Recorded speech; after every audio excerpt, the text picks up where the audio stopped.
Good morning students.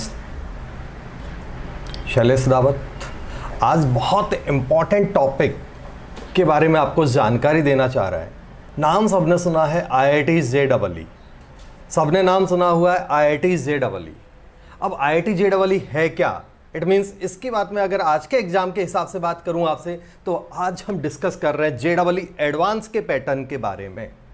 जी हाँ, देश का ही नहीं दुनिया का सबसे टफ एग्जाम में से एक एग्जाम होता है JEE एडवांस, जिसके माध्यम से जिसके थ्रू IIT के डिफरेंट कॉलेजेस में आप लोगों को एडमिशन मिलता है। IIT के साथ साथ IISc रिसर्च के दूसरे जो फील्ड है IISER वगैरह वगैरह पेट्रोलियम के इंस्टीट्यूशन, उनमें कुछ कॉलेजों में भी यहाँ से एडमिशन होता है। हम उस एग्जाम के बारे में जो वर्ल्ड के most reputed and toughest exams में शामिल होता है, हम आज उस एग्जाम के बारे में जानकारी लेना और देना चाह रहे हैं। बहुत जल्दी ही JEE एडवांस का पेपर होने वाला है बच्चों। अब JEE एडवांस में आपने प्रिपरेशन तो कर लिया है, कई बच्चे 5-5 साल से कर रहे होते, कई बच्चे 5 महीने से कर रहे हो, तो कोई फर्क नहीं पड़ रहा कितना सिस्टमेटिक आप अपनी प्रिपरेशन कर रहे हैं, ये एक मेन मैटर करता है। बट ठीक है, लास्ट के डेज हैं, अभी हमारे पास मैक्सिमम 20 डेज बच रहे हैं। 20 डेज में आपकी प्रिपरेशन इतना मैटर नहीं करती, अब आने वाले टाइम में आप अपने आप को किस तरह मैनेज करते हैं ये मैटर करता है। जो प्रिपरेशन होनी थी वो हो चुकी है, तो कुछ बातें आपको ध्यान रखनी है जिसके माध्यम से आप, जिसके थ्रू आप बहुत लिमिटेड अपनी नॉलेज के होते हुए भी JEE में बहुत अच्छा रिजल्ट ला सकते हैं। अपने रिजल्ट में ज़्यादा नहीं तो 2-4 हज़ार की रैंक इंप्रूव तो कर ही सकते हैं। बात करते हैं पहले थोड़ा इंट्रोडक्शन, उसके बाद JEE में क्या क्या बेवकूफ़ियाँ करने से हमें बचना चाहिए, ये सब बात करते हैं। तो सबसे पहले JEE का पैटर्न। JEE एडवांस जो है उसका पैटर्न एकदम यूनिक पैटर्न होता है। 2 एग्जाम होते हैं, एक ही दिन में 2 एग्जाम होते हैं, 2 पेपर 3-3 घंटे के स्लॉट में होते हैं। जैसे इस बार 27 को है, इस बार का एग्जाम पहली बार ऑनलाइन पैटर्न पर एग्जाम हो रहा है। जैसे JEE मेंस का एग्जाम होता है, उसी तरह से इस साल पहली बार ऑनलाइन पैटर्न पे ये एग्जाम हो रहा है। दूसरी बात, पेपर का पैटर्न बहुत यूनिक होता है JEE एडवांस में। आप लास्ट ईयर के पैटर्न के हिसाब से ही नहीं चल सकते। तो एक बात मैं सबको बहुत अच्छी तरह दे देता हूं, दुनिया का केवल यही एक अकेला एग्जाम है जो उस टाइम ही अपने पत्ते खोलता है, ये ध्यान रखना। इवन IAS का एग्जाम, UPSC के एग्जाम, IIM के एग्जाम वगैरह भी पहले से क्लियर होते हैं कि ये पैटर्न आएगा। बट JEE एडवांस का पैटर्न जो होता है ना, जब आप पेपर खोलते हो तब आपको पता चलता है कि पता नहीं क्या घपला कर दिया, पैटर्न ही चेंज कर दिया। तो बच्चों, पिछले साल के पैटर्न से आपको आइडिया लगेगा, लेकिन जब पेपर खोलो तो इंस्ट्रक्शंस को आंखें फाड़ फाड़ के बहुत अच्छी तरह से जरूर देख लेना, नहीं तो बहुत मुश्किल होगी। कई बार सिंगल करेक्ट में आंसर का पैटर्न कुछ बदल देते हैं, मार्किंग बदल देते हैं। कई बार मल्टी में, जैसे अभी पिछले साल था, फ्रैक्शनल मार्किंग कर रखी थी, हो सकता है इस साल नया कोई फंडा डाल दें। तो पैटर्न का मैं लास्ट ईयर के पैटर्न का आइडिया देता हूं। सिंगल करेक्ट आंसर था जो JEE मेंस में होता है, उसी तरह से यहां पर था 1th। दूसरा था मल्टी करेक्ट आंसर, जिसमें पार्शियल मार्किंग थी। पार्शियल मार्किंग का मतलब अगर आपके सारे ऑप्शंस जो भी हैं वो सही हैं तो आपको पूरे 4 नंबर मिलेंगे। अगर आपके एक ऑप्शन सही मार्क किया है तो आपको 1 नंबर मिलेगा, 2 ऑप्शन सही मार्क करने पर 2 नंबर मिलेंगे। लेकिन बाय मिस्टेक अगर आपने एक भी ऑप्शन गलत टिक कर दिया, बाकी ऑप्शन सही थे लेकिन एक गलत को भी आपने टच कर दिया, तो सीधा -2 हो जाता है। बहुत अच्छी तरह से अलर्ट होके चलना, आसान नहीं है डगरिया। इसी के कारण से क्या होता है, IIT के कट ऑफ का तो हालचाल आपको पता ही है, बहुत गरीबी वाले कट ऑफ जाते हैं। क्लियर?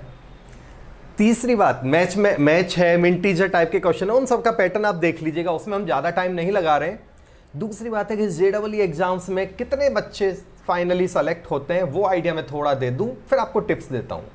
आपको पता है कि JEE मेंस का एग्जाम देने वाले बच्चे 10 से 12 लाख बच्चे होते हैं। खैर, जितने भी बच्चों ने एग्जाम दिया उसमें से लगभग 2.25 लाख बच्चे, मैक्सिमम 2.5 लाख, 2,25,30 हज़ार बच्चों के आसपास के फाइनल सिलेक्शन होते हैं JEE एडवांस की एलिजिबिलिटी के लिए। इस बार आपको एक फायदा हो रहा है कि कोरोना के कारण, कोविड-19 के कारण मिनिमम कट ऑफ, मिनिमम जो बोर्ड की एलिजिबिलिटी थी 75%, वो हटा दी गई है। तो इसका मतलब जो बच्चे किसी कारण से बोर्ड में कम परफॉर्मेंस लेके आ रहे हैं वो भी अपना अच्छा ला सकते हैं। वो भी JEE के लिए प्रिपेयर कर सकते हैं, एडवांस का एग्जाम दे सकते हैं। तो ये रही एलिजिबिलिटी की बात। अब जो लगभग 2.25 लाख जो बच्चे JEE एडवांस का फॉर्म भर रहे हैं, लेकिन एडवांस का फॉर्म भरने के बाद भी, क्योंकि बच्चे जोश में फॉर्म तो भर देते हैं, बट जब उनको पेपर खोल के देखते हैं, प्रिपरेशन करते हैं, तो उनको लगता है शायद हमारे बस का नहीं है ये एग्जाम। तो अराउंड बहुत बहुत बड़ी बात है, एवरेज 25% से ज़्यादा बच्चे पेपर स्किप कर देते हैं, पेपर देने ही नहीं जाते। मीन्स देखना, जोश में फॉर्म भर दिया अलग बात है, बट जब प्रिपरेशन का नंबर आता है उनको लगता है अपने बस का नहीं है, तो वो एग्जाम देने का फायदा क्या है। तो डेफिनेटली वही बात यहां लगती है। लगभग 2.25 लाख बच्चे ही एग्जाम में अपियर होते हैं 2.5 लाख में से, और उसमें से अप्रॉक्सीमेट 35 to 40,000 बच्चों की एक फाइनल लिस्ट निकलती है जो एलिजिबल होते हैं for JEE, for IITs and different college via JEE advance जहां एडमिशन होता है उनमें अप्लाई करने के लिए। रही नंबर ऑफ सीट्स की बात, तो JEE एडवांस के थ्रू IITs में लगभग 13,300 सीट हैं। लगभग वर्ड इसलिए बोला है कि ये पत्ता भी कई बार वो कम ज्यादा तुरंत कर देते हैं। जैसे लास्ट ईयर इमीडिएट उन्होंने 800 के आसपास सीट्स बढ़ा दी थी, तो आप ये मान लें कि 13,000 के आसपास IITs में सीट्स हैं। देश में 23 IITs हैं। फिर डिफरेंट जो कॉलेज हैं उनमें भी इसके थ्रू एडमिशन होता है। अब हम बात करते हैं, इस ज्ञान के लिए एक अलग से मैं वीडियो बनाऊंगा। एक बता दूं, एग्जाम का मोड जो होता है केवल 2 ही लैंग्वेज में होता है, हिंदी या फिर इंग्लिश। बाकी किसी भी लैंग्वेज में एग्जाम नहीं होता। ये बात करने के बाद अब हम चालू करते हैं पेपर का पैटर्न और किस तरह से एग्जाम को फेस करना चाहिए।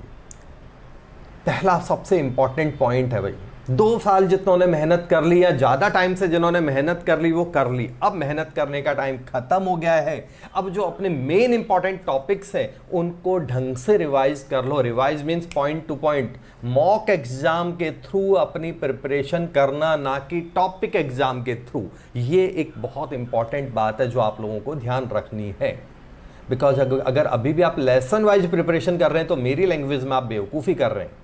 और ये बात, ये बेवकूफ़ी वर्ड बोलना नहीं चाहिए, बट अपने लंबे एक्सपीरियंस और नंबर ऑफ हज़ारों बच्चों के सिलेक्शन के बाद ये बात मैं कह सकता हूँ कि बच्चा, एवरेज बच्चा भी अच्छा परफॉर्म कर रहा है और अच्छा बच्चा भी ज़्यादा ज्ञानी बनने के कारण या इर्रेगुलर अपनी प्रिपरेशन करने के कारण या इमेच्योर वे में अपना प्रिपरेशन करने के कारण रैंक डुबो देता है।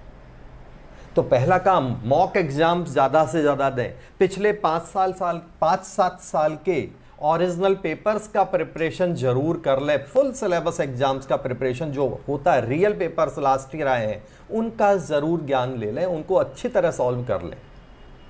दूसरी बात, जो टॉपिक आज तक आपने बच्चों किए नहीं है, जो टॉपिक आज तक आपने किए नहीं है, उन टॉपिक्स को छोड़ दो, क्योंकि अब ये ज्ञान लेने और देने का टाइम नहीं है। क्लियर?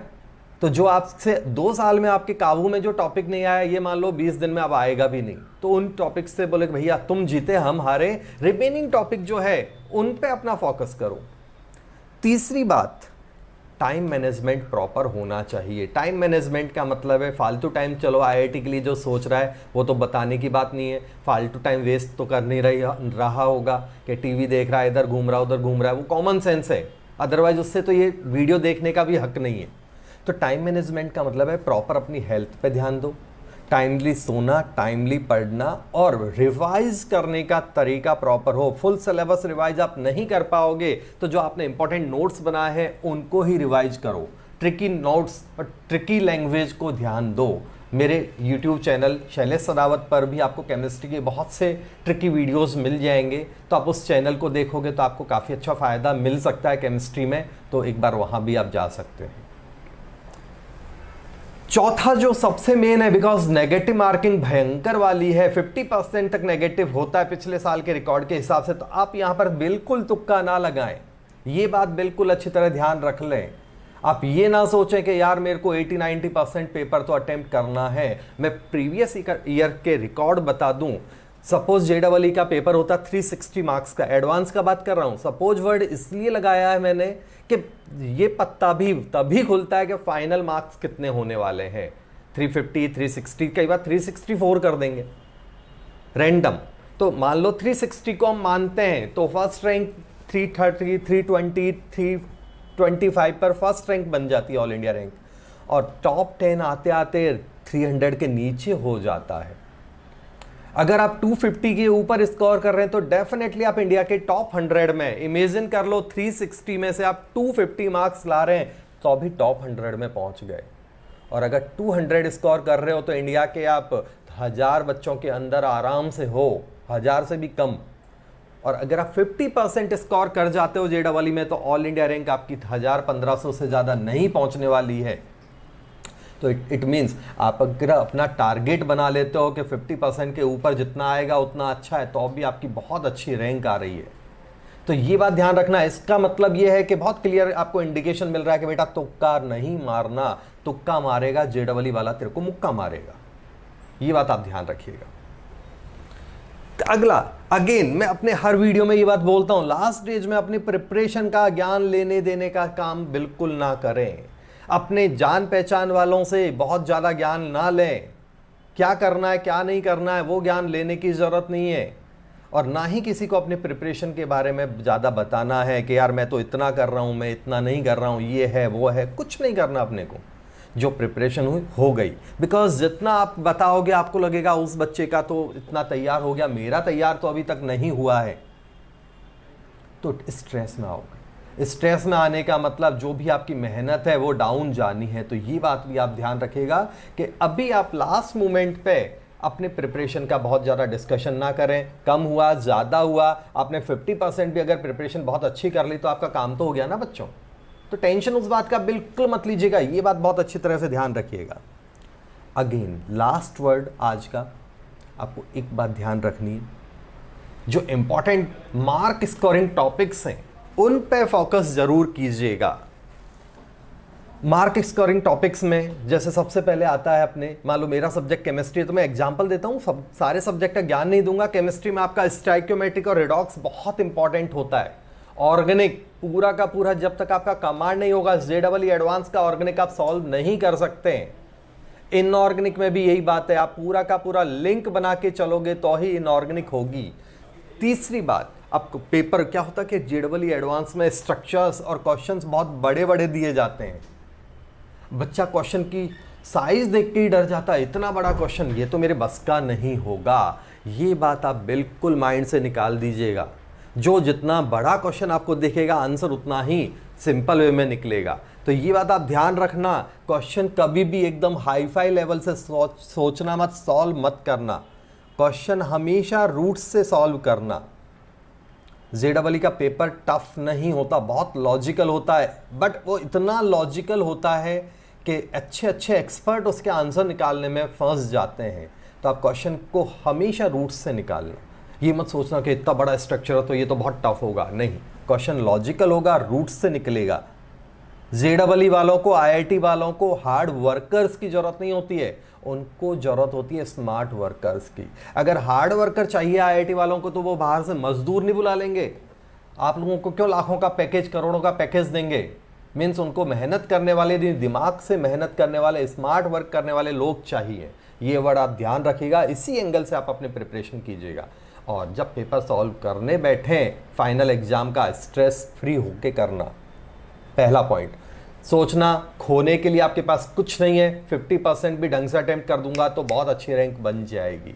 और इतना तो कर सकते हैं। बच्चा गलती क्या करता है, 80-90% अटेम्प्ट करने के चक्कर में 50% आता हुआ स्कोर भी डाउन करा देता है और रेस से बाहर हो जाता है। वो मत कीजिएगा। ट्राई कीजिएगा पहले केमिस्ट्री को 30-40 मिनट में बाइंड अप कर दें, फिजिक्स को 50-60 मिनट में बाइंड अप कर दें, तो मैथ्स को सॉल्व करने के लिए आपको टाइम मिल जाएगा अराउंड 1 से सवा घंटा। और लास्ट के 10-15 मिनट अपना फाइनल शेप देने के लिए ज़रूर रखिएगा कि कोई क्वेश्चन रह तो नहीं गया, कहीं कोई गलत तो टिक नहीं हो रहा है, या और कोई बात तो नहीं है, या ऐसे क्वेश्चन जिनमें रियली सोचना है, सोच के कैलकुलेशन के बाद उन क्वेश्चंस को करना है। तो उन चीज़ों के लिए आप लास्ट के 10-15 मिनट अलॉट करके रखिएगा। All the best for JEE advance. बहुत जल्दी ही आईआईटी के कॉलेज के कट ऑफ, आईआईटी के कॉलेज में एनालिसिस के साथ आप लोगों को दोबारा से आईआईटी JEE के कॉलेजों का ज्ञान देने के लिए हाजिर होऊंगा। तब तक के लिए